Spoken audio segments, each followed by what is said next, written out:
All right. Good afternoon, everybody. It's Hump Day. Blessings on your life. It's another day that the Lord has made. I um, I want to preference our message today by saying that you're not going to be able to listen in for the first time and follow. My messages are unique. They're very different, and oftentimes, no, all the time, they're tethered to a series that we have been discussing at a prior point. And so, if you are new to this channel and you're listening to me and the rhetoric does not make sense to you, then that's because you have not followed the trail, and you have to follow the trail in this sense in order for it to make sense. And so, today, what I want to do is I want to, as the um, this little slogan that they got going on, make it make sense. I don't know what you call it, but I want to make it make sense. And so we want to talk about some very current things. Now, keep in mind that this is not a church, but it operates on behalf of the church.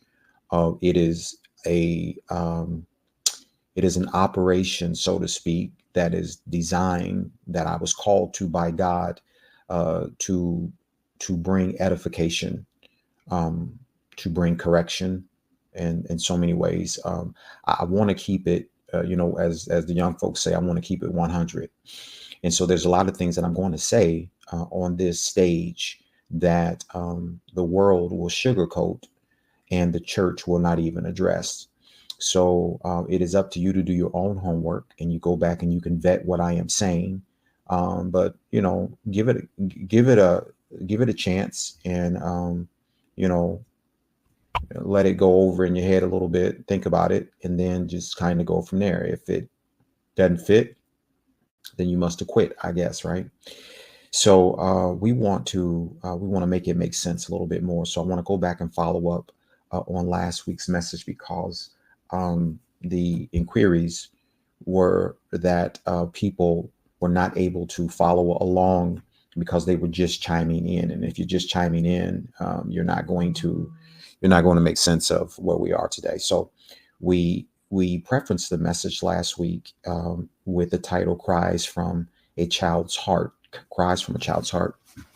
On yesterday, I don't know if it happened yesterday, but I discovered on yesterday that former President Donald J. Trump, he made his vice president election an event that um, that he becomes the 57th president. I believe it's 57 now, right? Something like that. And as I looked at that, I want you to understand something. A lot of times we have knee jerk reactions, or we have what is called a byproduct of. When I titled the message on last week or Sunday, when I titled it Cries from a Child's Heart, I dealt with the issue of getting to the root cause, because what we see in America today is the reaction, the response from something that has happened a long time ago. If you go to a hygienist, if you go to a psychologist, one of the things that they want to drill down into is to figure out your history. They want to look at your childhood. They want to know how you were reared. They want to know a little bit about your parents and all that, because it tells a story. And so on yesterday, I noticed, I got this information, and I saw that the gentleman was I forget, I think he's from Ohio, and he's state representative or state something senator, um, and he was very white, which is nothing's wrong with that. I'm trying to paint a picture to go somewhere, because at the end of the day, it's root cause. And where we have to get to is we have to be able to filter out the bamboozlement, if that's a word, to be bamboozled. And you have to be able to see through some things. And so on last Sunday, when we talked last, I talked about the cries from a child's heart. And so what we are seeing now in response to the cries of a child's heart is there's a lot of emerging voices. So let's just deal with this. I want you to give me a minute to explain. There's a lot of emerging voices that they just didn't start emerging now. They've just gotten an opportunity to really be heard. Before, they still had a cry. It may have been a silent cry. It may have been a cry that landed on deaf ears, or deaf ears. But there was always a cry. What I mean by a cry, there's been a disgruntled disposition. People have not been settled. And the reason why they have not been settled, because they have been forced to embrace the voice from the middle. When I talk about a voice from the middle, I'm talking about the hegemonies, or those that have been in power for a long, long time. I remember when I used to be a pipe fitter. This was many, many years ago. And I was the only black pipe fitter at the company that I worked for. And so when we would have breaks, because we were on call, and so we would be in our little shanty, is what they would call them, but it was pretty big. It was like the place where all the journeymen, the skilled trades people would kind of hang out. It's kind of like a little house with inside a building. But inside of there, because uh, I was different, I was outnumbered. Um, I was new to that type of environment. The white guys of all trades, they had been around for a long time, and it was a very familiar place. Well, how I do life and what feels good to me is a little different. So when I would go in there and I would sit and wait on a call, it was extremely cold in there. And for the most part, black folks, they are used to a little more heat. So um, I had to make adjustments being disgruntled. I didn't like that cold atmosphere. It felt like I was in Alaska for 8 hours if I wasn't out on the floor working. And it was very uncomfortable for me. However, I had to deal with the hegemony. The hegemony was all the other guys that were accustomed to very cold, frigid temperatures. That was just kind of not like me. And I suffered through that for years. I went through that. And so I'm saying that to say this is that a lot of us today, we have been suffering through discomfort. It's not because we embrace it that we are in receipt of it by willfully in receipt of it. That it's something that we want. It's just because those are the only options that we have all the way around. If you want to be in the trades, that's what you got to do. If you want to make that kind of money, that's what you have to do. So there's a workaround there. And so we have, when I talk, that's the middle, those folks that was there. I'm just trying to give you a contrast. And so when we look at this from a political standpoint, those that have been at the middle have been predominantly Caucasian people, or brown people, and even some black people that they have more of a see, I want to be careful here, because this is face to face, but I don't want it to sound like I'm being racist. I don't want to sound like I'm discriminating. I just try to keep it as real as I can.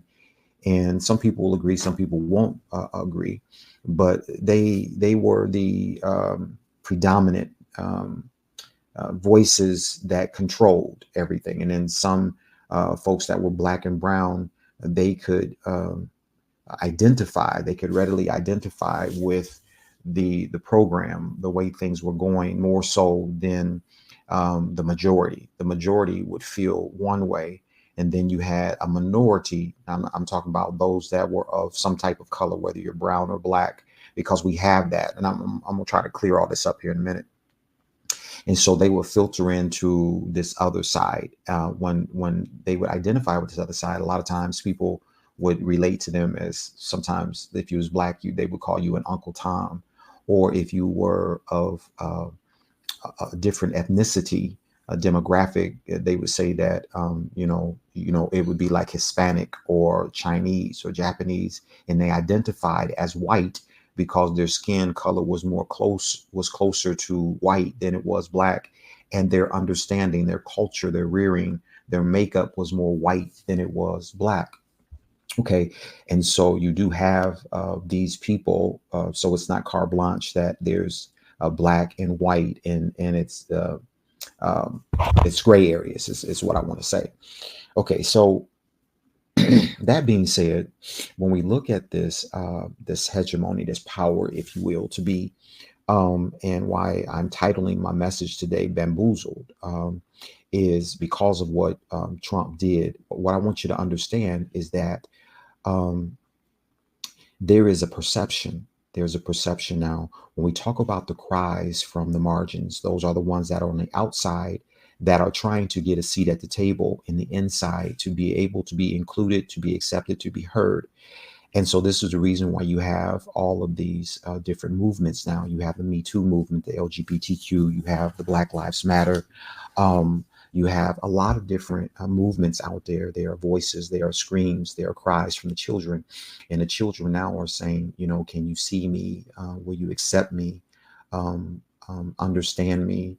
Will you make restitution on my behalf? So we have all those things that are going on, yet there is the middle part of this that will not have any parts of it because they have been in control for so long that they don't understand why you don't see or feel the way that they feel. Goes back to my days as a pipe fitter. So if I was to blurt out, say, listen, it's just too cold in here, the temperature would have never gotten adjusted because to them, it just wouldn't have made sense. And up until now, that's kind of where we've been at. So those people that have been at the margins have not had a voice to get towards the middle. And up until recently, when you look at the demographic regime, if you will, the campaign that has produced this feel now of being heard, being entitled, all these different things now, people are being more comfortable coming and talking because they're getting some type of footage, they're getting some tread. It's starting to feel like we're making progress. Now the message is titled Bamboozled, and you got to follow me, because when I deal with this stuff, it goes really, really deep, and I just basically give you very truncated pieces of it. So we're just going to deal with the title of last week's message and try to make it make sense. When we looked at what former President Donald J. Trump, his heart, his intention was to bring on a Caucasian gentleman from Ohio, which would be Republican. What it did was it gave people that were at the margins a not so warm and fuzzy feeling. Now, this is my assumption, and I'm just speaking based upon research, and I'm speaking based upon experience. I'm speaking based upon observation, a lot of things like that. So you have two parties. That particular choice, what it did, in my opinion, this is my opinion, is it took the perception of people, not all people, but a lot of people, back to the good old boys. Now, understand this: Donald J. Trump, and I'm not Republican or Democrat, but he has some very positive components to him.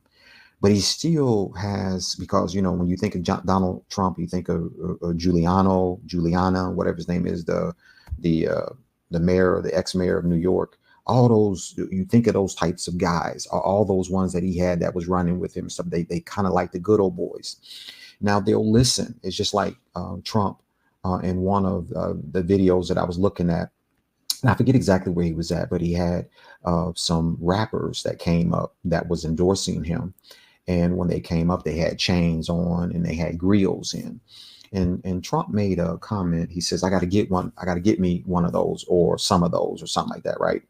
Now, he was before the public, and you had these guys that got up there. These are not people that Trump would embrace or endorse whatsoever. I thought that was a bad thing to do and to say.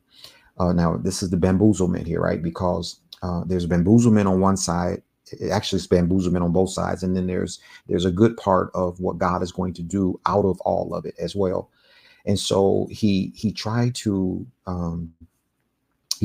commend or to relate to that part of life, which is not down. You'll never see a gold grill or gold diamond teeth things in his mouth, you know. So why would you say that? That was fake, right? However, to some people, it was appealing. And to some people, they thought that he was on their side. They thought it was the truth. That's the bamboozlement part.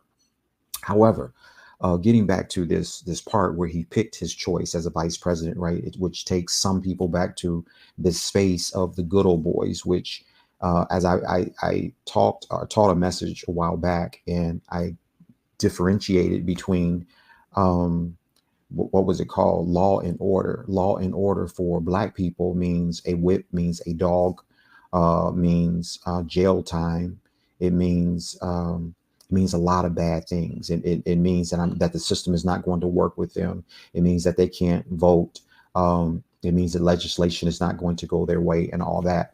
Law and order for the lawmakers, which are predominantly white, or I would say Caucasians, whether you be male or female, means that I have power, I have structure, I legislate, I write, I maintain a pleasant environment for me. So two different viewpoints when you say law and order. One of the things that Donald Trump ran on was law and order, which is not to be bamboozled, because law and order has a different and very significant meaning for one group of people versus another group of people. And so those are some things that you have to understand. Now, so when I talked about, and I'm just trying to clear this up, I want to make this as expeditious as I can. When I talked about the cries from the children's heart, it's all encompassing. There's a lot of things that is going on. Okay, the reason why we are a lot of, and I'm not saying me personally, but I understand it. I understand it from both sides. But there are the cries, and it's the cries because we don't understand what I would call sovereign selection. Sovereign selection now is to be defined as the modus of operandus of God. It's his intent, it's his will, it's that he's ultimately going to have his way. And when God is doing that, it does not always feel really good, warm and fuzzy for a lot of us. When we do the comparison with Esau and Jacob, when you look at them as individuals, Esau was a better individual than Jacob. However, God's sovereign selection still embraced Jacob over Esau. And so when you felt that, it didn't feel good. Conversely, when we look at where we are now, we look at a lot of different scenarios, and we look at Black lives, we look at brown lives in many regards, we look at women in many regards, the voices that they have but are not heard. We look at the LGBTQs, which I don't agree with a lot of pieces to that. I totally disagree with a lot of pieces to that, but I am very understanding. Here's my point. My point is this, is that Esau at some point is going to be heard, and God is going to hear him. Anytime that you go to court, you just don't make a decision without both sides being heard. Not that the other side is going to win, but the other side is going to be heard. And so even though God makes his choice, it does not mean that the choice that he makes won't be crucified. Man, I wish I could talk to y'all about this. And so when I talk about those that are trying to lean in to get a seat at the table to be heard, they have they have a good reason. They have good points. All of it, it's great. You don't oppress people. You don't silence people. So all that is really real. But at the end of the day, there's a hegemony. There is a system and a structure that is in place that no matter how just your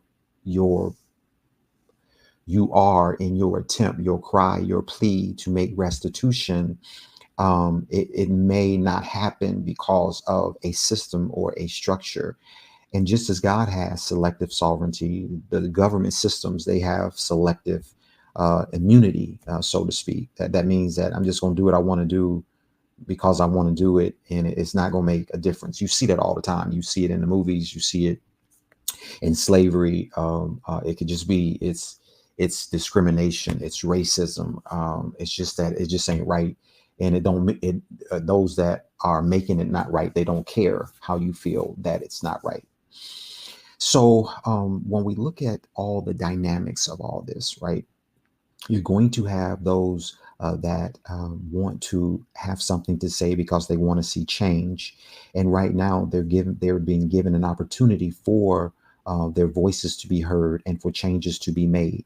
Those changes have been predominantly moved forward under the Biden administration.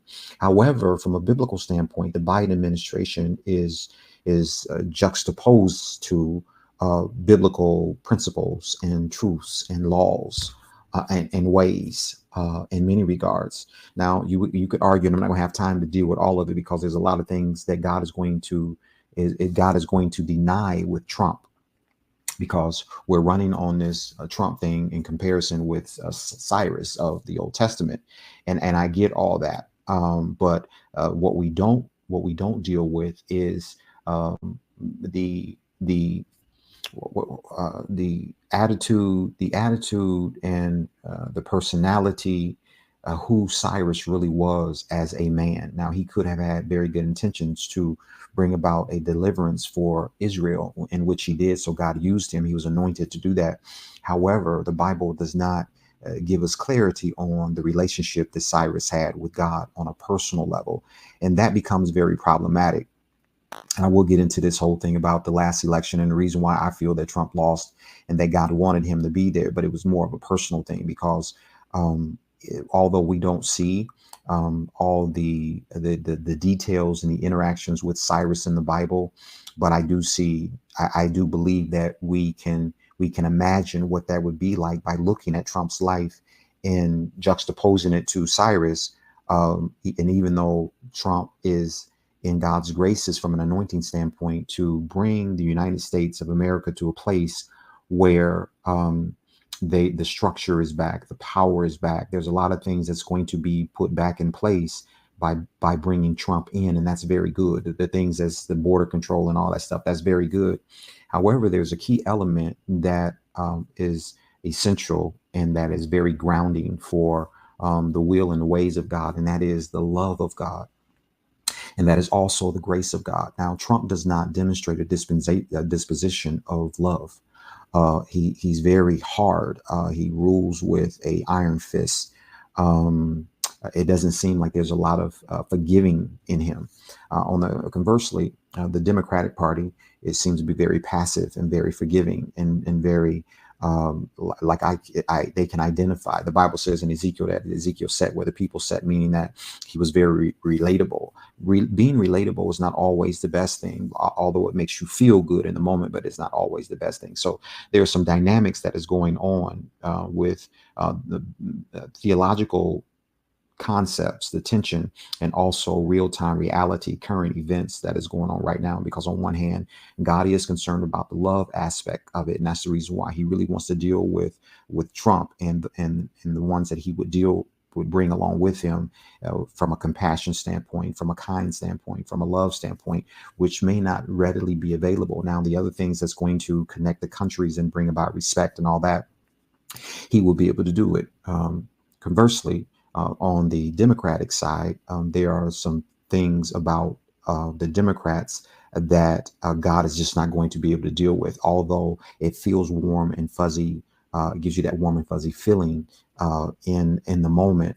It has a very destructive edge to it long term, and God is a God of long term. He's ultimately looking at the harvest and getting the glory. And so without being able to really define all this stuff and go deeper and deeper in it, let me shut this down for now, because there's so much that I want to say that I'm not being able to get to. So I'm just really recapping the title, Cries from a Child's Heart, to give you some type of definition on what is going on. At the end of the day, what we're dealing with is the choice, even the Trump choice, and the choices from Biden and the choices from the people are cries from the child's heart. It is how we have been reared. It is what we have went through. It is our culture. It is how we have been in culture. And so we bring all of this up. It comes to the surface. It comes to a head. And so from there, we start to, we become the people that we're going to become as a result of that. But if you've been reared in a very racist environment, then you become racist. Children, when you look at black and white, if you look at it from a professional, medical, psychological standpoint, children just don't come out and they don't, if it's white, they don't dislike blacks, and if they're black, they don't dislike whites. That is a learned and a taught behavior. So what we're looking at is the cries, is whether that cry is to benefit or that cry is to take away a benefit. Either way you look at it, it goes way back. So you deal with root cause analysis. And so what we are playing with in this moving forward in this election and the minds of the people is a culture. It is the way that we have been cultured over a systemic culturing over years and years and years. And so that's what is at play right now. And there's a lot of things that are coming to head. And so the sum total is there's a cry from the children's heart, right, wrong, or indifferent. And we have to deal with that. And I don't know how well I did today with just this little piece here. I got much more that I want to say because I know in my background I still have the same bullet points or headings there, and I need to get to that because there is a grace, there is a lamb, and there is an end. There is grace. I said that there is grace that is going to come for everybody. One last thing that I want to mention is that when we talk about Jacob and Esau, and when I talk about that the outer, the margins, which represents Esau, is going to be heard, that is not to say that the margins are not significant, because if you look at it, when Esau was sent away, or when he went his own way, he went his own way being blessed, which means that he was not a needy person, as many would look at. I'm only making mention of him as relates to those that are at the margins, because a lot of times we think that those that are at the margins are insignificant or that they don't carry weight. When you look at the two brothers, Esau and Jacob, Esau had more than Jacob did. Okay, when you look at what's going on in the Middle East, Palestine versus Israel, these are the brothers that are still fighting, and it's a territory fight. It's they're fighting over land and stuff like that. But that's a byproduct of both brothers trying to gain footing now, to be heard, to be recognized, and to be on top and to stay on top. Esau has always had an issue with not being. He has always had an issue with not being heard. He could not understand the birthright thing. I've said it before, Jacob was a trickster. And so there's a whole lot of things. And so when we look at that, you have to compare. Esau now becomes the voice of Black people, brown people, LGBTQ people, women, all these different movements that have a lot of validity to them. And they're doing a whole lot of things that are the right things to do. However, the issue is the sovereign selection piece that God has chosen because he wants to do it. You can't get around that. And so sovereign selection, as it relates to Jacob, Jesus would come through Israel. He would come through the Jews and all that. So you're not going to be able to get around that. However, the Jews have to understand that Jacob will be heard. Not Jacob, I'm sorry, Esau. Esau will be heard. He's going to be heard. And so right now, I know there's a cry for Israel and this, that, and the other. And I know a lot of people, I'm going to take some heat for this, but don't think it's just going to be a slam dunk for Israel. Israel got some problems. Jewish people have problems. And God is a God of grace. And this is the reason why this second bullet, grace for the children, because God is concerned about Esau. God is concerned about Ishmael. God is concerned about all those that are at the margins. And that's what that represents. Now, at the end, God is going to answer everybody through grace, which is ultimately through Jesus Christ. But we have to get to that point. In the interim, he's allowing the fights. He's allowing the wars. He's allowing all this tension to go on abroad, and also in the place where we live at. So you look at the immigration, the migration of people. You look at the racism. You look at the discrimination, if I didn't say that. You look at all the stuff that's going on right now. That is allowance, because prophecy has to be fulfilled. And so in prophecy being fulfilled, times are not going to get better. Times are going to get worse. That means that you're going to continue to see trouble in Israel. And you're going to see the brother of Israel fighting against him, because that's how it all started. See, Abraham played a big part in this. Abraham had a whole lot of kids, right? And Abraham didn't necessarily do right by all of his kids. Now, God is going to use the promised seed, which is through Isaac.